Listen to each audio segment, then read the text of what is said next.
Kuna makosa ambayo hutakiwi kuyafanya hata kwa bahati mbaya kwenye matangazo yako ya Facebook pamoja na Instagram, kwa sababu ni makosa ambayo yataenda kukuathiri kwa kiasi kikubwa sana katika namna yako ya kupata matokeo mazuri kwenye matangazo ambayo unayafanya katika mitandao ya Facebook pamoja na Instagram. Na episode ya leo nitaenda kuzingatia makosa matano ambayo hutakiwi kuyafanya even hata kwa bahati mbaya unapotengeneza matangazo yako ya Facebook pamoja na Instagram, lakini pia katika shughuli zako zote za ufanyaji wa matangazo katika hii mitandao ya Facebook pamoja na Instagram. Na kitu cha kwanza ambacho hutakiwi kabisa kuweza kukifanya wakati wa kufanya matangazo ni kuspendi muda mrefu sana kwenye targeting.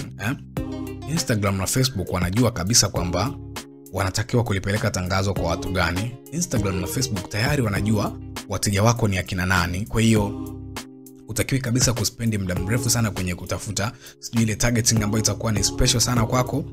Just do basic targeting. Hiyo itaamua pia kuwapa Instagram na Facebook direction kwamba wanatakiwa wapeleke tangazo lako kwa watu gani. Kwa hiyo hili ni kosa ambalo unaona watu wengi sana wanalifanya. Watu wamefikia mpaka hatua ya kuanza kutafuta setup za targeting, audience setup ambayo inaweza kumpa matokeo mazuri.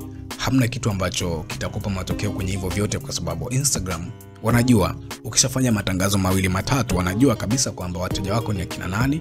Lakini pia even hata kama hujai kufanya matangazo, kama una posti content, kuna followers ambao wamekufollow, wanajua kabisa kwamba wewe tangazo lako ama wewe watu wako ni wa aina gani. Kwa hiyo badala ya kutumia muda mrefu sana kwenye kufanya targeting, inabidi ufanye mambo mengine ambayo yanaweza kaleta matangazo yakakupa matokeo mazuri zaidi. Kwa mfano kama namna ya kutengeneza offer ambazo ziko vizuri, namna ambavyo unaweza ukatengeneza ad creative ambazo ziko vizuri. Hizi ndio zitaamua kwa asilimia kubwa sana namna ambavyo tangazo lako litafanya vizuri katika hizi platforms za Instagram pamoja na Facebook. Kwa hiyo hii ni kosa la kwanza ambalo utakiwi kulifanya hata kwa bahati mbaya. Spendi muda kwenye matangazo katika vitu vingine, lakini sio kufanya muda mrefu sana wakati unatafuta targeting na hizo setups za audience. Hapo hakuna kitu ambacho utakipata. Instagram tayari wanajua wateja ambao wewe unatakiwa kuwapata kwa nature ya biashara yako na kwa nature ya database ambayo umeitengeneza kwenye hiyo account yako.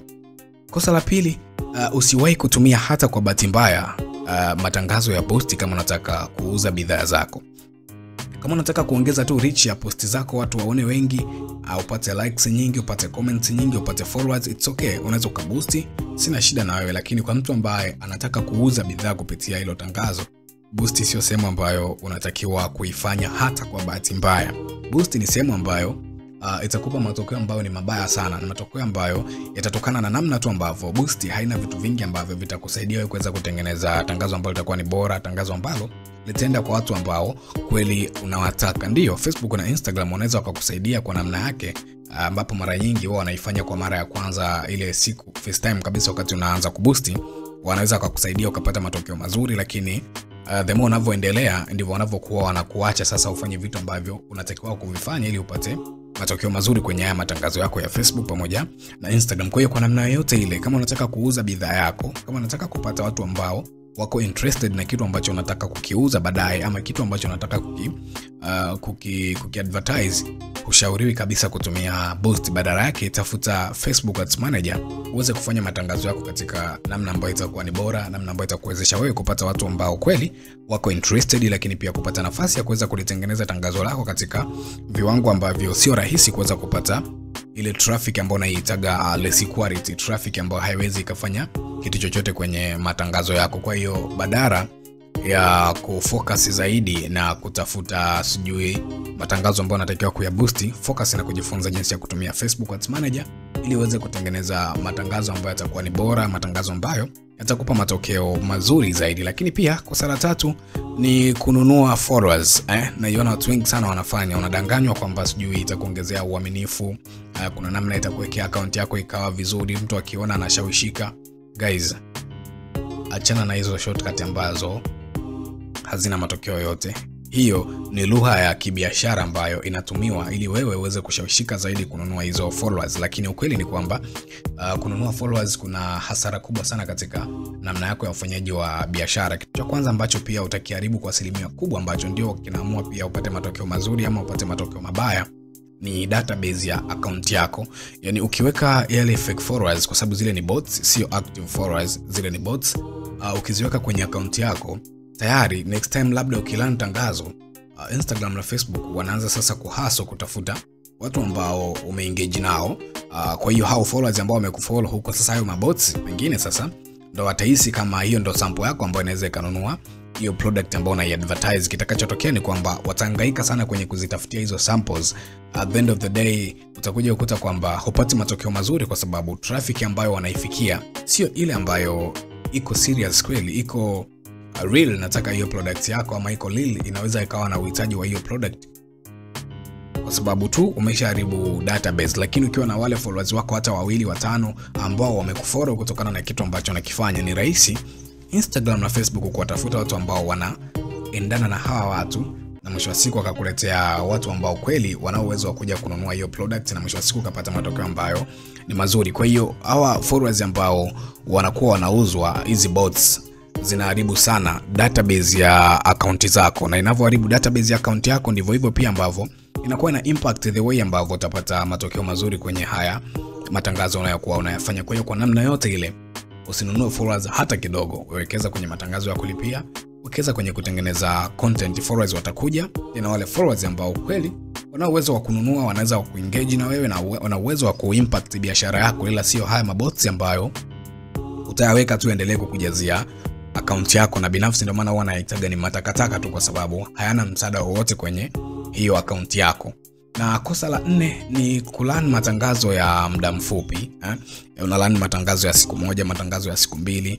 Ni matangazo ambayo utahaso sana. Yani utahisi kwamba Facebook na Instagram hawakupi matokeo mazuri, au Facebook na Instagram hawakupendi, lakini ukweli ni kwamba muda unaokuwa unarun matangazo yako huwa unaamua pia kwa kiasi kikubwa sana uweze kupata matokeo mazuri, kwa sababu the more tangazo lako linakaa hewani sana, ndivyo hivyo the more ambavyo algorithm ya Facebook inajifunza zaidi na inataka kukupa watu ambao kweli wana uwezo wakawa wanunuaji. Ndio maana watu wengi sana ambao wanatumiaga bajeti nyingi na wanaweka matangazo ya muda mrefu wanajua kabisa kwamba nikirun tangazo langu ili niweze kupata wateja wazuri itanichukua hata siku 3, siku 4, siku 5 ndipo nitaanza kupata wale wateja wa uhakika, kwa sababu wanajua kabisa kwamba kuna muda ambao Instagram na Facebook wanatakiwa kufanya sampling, watafute sample ambayo inaweza ikawa na uwezo wa kununua product ambayo una-advertise na vitu kama hivyo.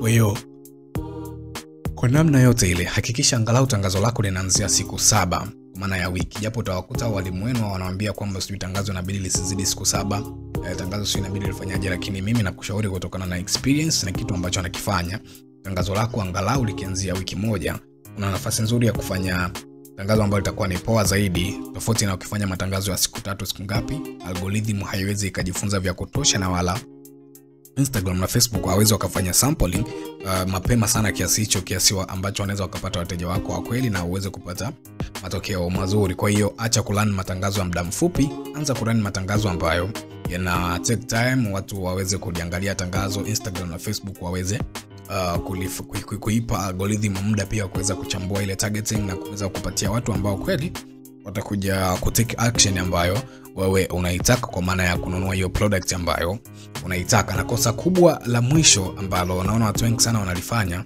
ni kulaumu Instagram na Facebook kwamba inawapa matokeo ambayo ni mabaya.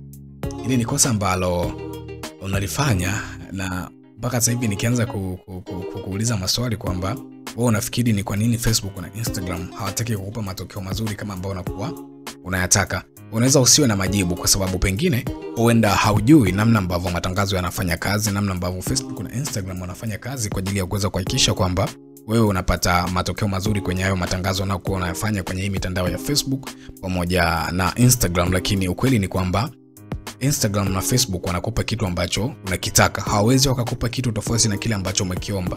Ukitaka wakupe wateja katika WhatsApp, watakuletea watu wa kuchat nao. Ukitaka wakupe traffic ya kuvisit profile yako, watakupa traffic ambayo unaitaka, ambayo inakuja kuvisit hiyo profile yako. Kwa hiyo kila kitu ambacho utakitaka ndio hicho ambacho watakupa, na iko wazi kabisa kwamba unatakiwa kufanya hivi ili upate wateja, unatakiwa kufanya hivi ili upate hao watu wakuja WhatsApp, inabidi ufanye hivi ili uweze kukuza account zako. Kwa hiyo wewe ndio unaamua, wewe ndio unayeamua, na maamuzi yako ndio hivyo yatategemeana. Kama ni maamuzi bora, basi atakupa kitu ambacho ni bora, lakini pia kama ni maamuzi ambayo hayaendani na malengo ambayo unayawaza kichwani, ndivyo hivyo ambavyo utapata kitu ambacho ni tofauti kabisa na hivyo ambavyo unavifikiria. Na hili ndio lengo kuu la hii podcast, kuhakikisha kwamba unapata knowledge ambayo utaitumia kwa ajili ya kufanya matangazo, lakini pia utaitumia katika shughuli zako za kibiashara, na mwisho wa siku uweze kutengeneza kipato kikubwa ambacho kitaenda kubadilisha maisha yako na uanze kuwa na uhuru wa kifedha zaidi kupitia hiyo biashara ambayo unaifanya. Kwa hiyo kama una ndugu, jamaa au rafiki ambaye unahisi hii podcast inaweza kuwa na msaada mkubwa kwake, usisahau kushare naye, lakini pia kuniachia comment yako, itakuwa ni vizuri zaidi. Kitu gani ambacho umejifunza, lakini pia unataka kujifunza kitu gani kupitia hizi episodes ambazo zinakuja kila siku, na mimi nitatengeneza exclusive episode maalum kwa ajili yako wewe ambaye umerequest kitu ambacho unataka kujifunza. Mimi naitwa Joram Tanzania, na kesho huenda ikawa ni episode ambayo pengine ulikuwa unaisubiri kwa mwaka huu wa 2025 ili uweze kuboresha biashara yako katika hii mitandao ya Facebook pamoja na Instagram.